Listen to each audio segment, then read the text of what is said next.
Wade Chuchweda, Phyllis Webstad, Rensquest. Hello everyone, my name is Phyllis Webstad. I'm from the Strachan Chatlam First Nation, Kenno Creek, Dog Creek. I've always wanted to tell the story of how Orange Shirt Day started and thank all of you for participating in Orange Shirt Day across Canada and beyond. The story of the Orange Shirt is the story of the Indian residential school system and its impacts on Indigenous people. I hope to outline the devastating effect these enforced laws had on individuals and by extension on the communities they came from. Kukpi, or Chief Fred Robbins from the Esketemc First Nation, or Alkali Lake. He is the chief of the White Earth people. Kukpi Robbins had a vision. He wanted Indigenous people or First Nation people in the Cariboo Chilcotin in the Williams Lake area, the 15 bands that surround Williams Lake, as well as the non-Indigenous to come together. That was his vision, that everyone learn about the St. Joseph Indian Residential School, the history of that school. What began as a way to get Indigenous and non-Indigenous people together in the Cariboo Chilcotin turned into Orange Shirt Day, what it is today. The following video is Kukpi Robbins speaking to the Chamber of Commerce in Williams Lake, BC, where he's inviting everyone to come and be a witness to the Truth and Reconciliation Commission events that were to be held in May of 2013. I'm here to talk about a commemoration project with the Truth and Reconciliation that I put forward almost 10 months ago to the day. This project is dealing with the impacts and the effects of the St. Joseph's Residential School. I don't know how many of you here know that there was a residential school here in the Williams Lake area. The St. Joseph's Mission Residential School operated for nearly a century in Williams Lake First Nation lands, with students drawn primarily from the 15 First Nations in the Cariboo region.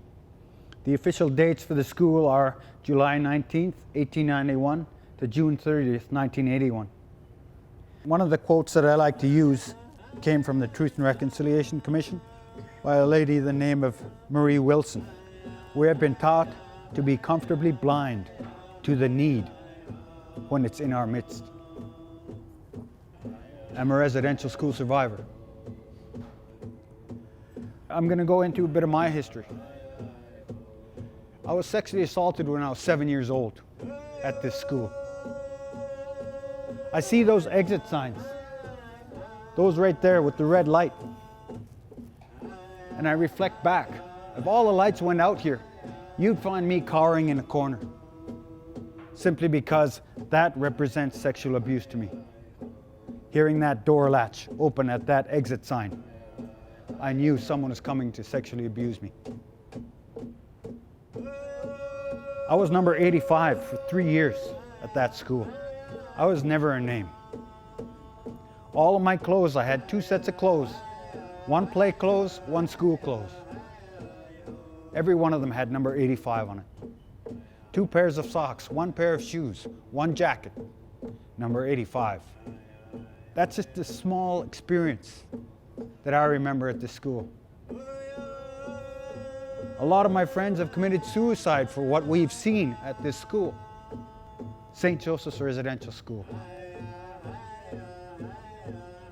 We need to recognize that and reconcile, because it's still impacting the First Nations in the neighboring communities. I never had a mom growing up. From the age of 7 till I was 14. I never had a dad growing up. They were both residential school survivors. When that school closed, I moved into a home where I was physically abused on a regular basis because I didn't pick up my socks, because I didn't fold my pants, because I didn't put the towel where it should be when it's dirty. Some of those things, simply because my parents were residential school survivors. That's how they were taught, and that's how they taught me. I thank God today that my wife didn't attend this school, because she is the mother and the father of my children. She's the disciplinary, and I thank her every day. There are over 600 First Nation survivors of residential schools in and around 15 bands of the Williams Lake. There are individuals out there that can't speak about these things. You may see them on a regular basis. You may even be working with them. You may sell them a car, you may sell them a loaf of bread. But by the end of the day, you don't know what this person has lived through. I am 46 years old. I am a residential school survivor. I was sexually and physically assaulted. I was told I was a First Nations, I was an Indian that wasn't worthy of an education. I hate to say it, but the education I got at residential school was a lot better than what they were giving me on the reserve. On the INAC DIA run schools, they brought in people that couldn't even speak English to teach English. I went to the residential school expecting the back of someone's hand to be taught. I didn't receive that. I sat right up front because I didn't know any other children there. I looked up, there was this beautiful blonde lady, long flowing hair. She was pretty. I fell in love with her. She never beat me. She never hit me. She never assaulted me in any way. That's a positive story about my education at this residential school. But the school itself, where they housed me, that building that held so much pain and anguish, sexual, physical assault, discrimination, that's the place that I want to forget. But I can't do it without the help of other residential school survivors. And that's where this commemoration project is going to start coming forward. It's going to help us build relationships with one another, First Nations and non-First Nations. Create an opportunity to see the history of the First Nations people as the First Nations people who have lived it. The events are being planned through an inclusive planning committee comprised of former students, First Nations chiefs, councillors, tribal councils, municipal and regional government leaders, and staff, educators from the school district and Esketemc School, and the RCMP and other local groups. There will be a number of events happening in this spring. The commemoration of St. Joseph's Residential School, and provide a foundation for ongoing shared work of healing and reconciliation in the Cariboo region.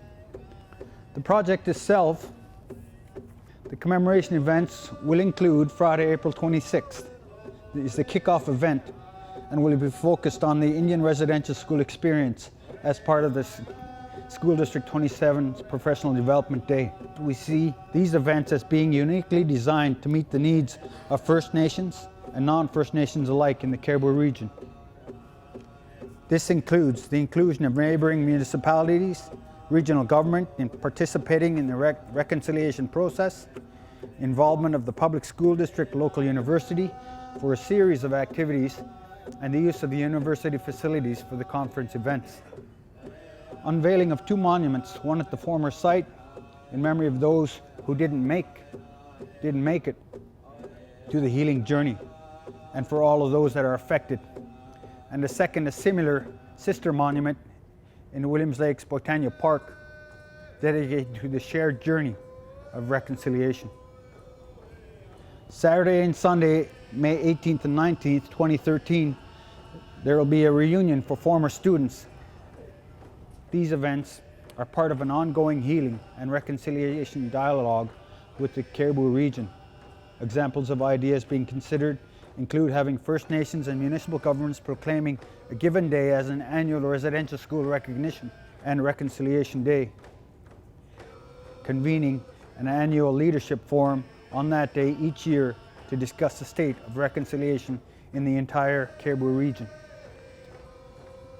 So I believe we have enough funds to cover the costs of 2 monuments. We have enough funds to cover the cost of bringing in our guest speakers. And those are Sean Atleo, National Chief, Grand Chief Stuart Phillip, Grand Chief Ed John, Regional Chief Jody Wilson-Raybould. We also have Murray Sinclair of the Truth and Reconciliation Commission coming out to do a presentation about reconciliation and what it means to First Nations. I think it's very important that we include our non-First Nations, especially here in the city of Williams Lake. I look at this and I think to myself that this is a one-of-a-kind commemoration on reconciliation, simply because it's the only one across Canada that includes non-First Nations to be active participants in the reconciliation. In 2006, I had a reunion at the residential school site, and it was a unity ride with all the First Nations in and around the area to meet at the site. And the RCMP participated with the Royal Commission of coming out, and they had an apology read by the RCMP.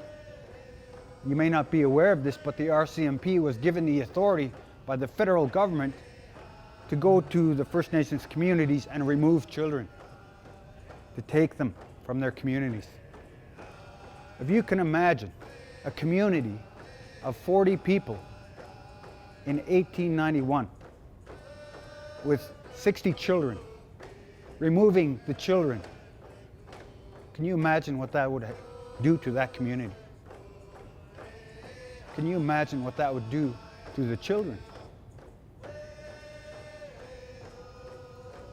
So the reconciliation needs to happen, and I'm putting it to the City of Williams Lake and the Regional District to come and participate with that reconciliation. This project means more to me than I think it does to the Truth and Reconciliation group. And it should mean more to you than it does to the Truth and Reconciliation group. This is your backyard. This is some of the history that happened here. Please, I invite you to come and participate. Please be there, because it'll mean more to the First Nations than it would to you. Thank you for your time. Thank you for being patient with me and giving me the opportunity to speak about this very important project. Chief Fred Robbins' vision was to create positive, long-lasting change and harmony among Indigenous and non-Indigenous peoples within Williams Lake and throughout the Cariboo region. Beginning with the history of the First Nations and non-First Nations, remembering what has gone on in our Canadian history and how the relationship developed over the past 500 years. Encourage a process of recovery for both Indigenous people and general society to heal the injustice that was committed and to reconcile society with our past, our present, and work together to build a better future for all of Canada. Reconciliation aims to create a new legacy for Indigenous Canadians that supports a healing journey and sees a respectful resurgence of cultural traditions. Reconciliation is also the process whereby Canadian society recognizes an equal partnership between Indigenous people and their customs and the dominant culture derived from the European and Roman law. The only way to achieve Indian residential school reconciliation is to acknowledge the true history, to learn from it, no matter how difficult. Everyone has a part to play. I am humbled and honored that you are all taking part in Orange Shirt Day. Kukpi7 Fred, thank you.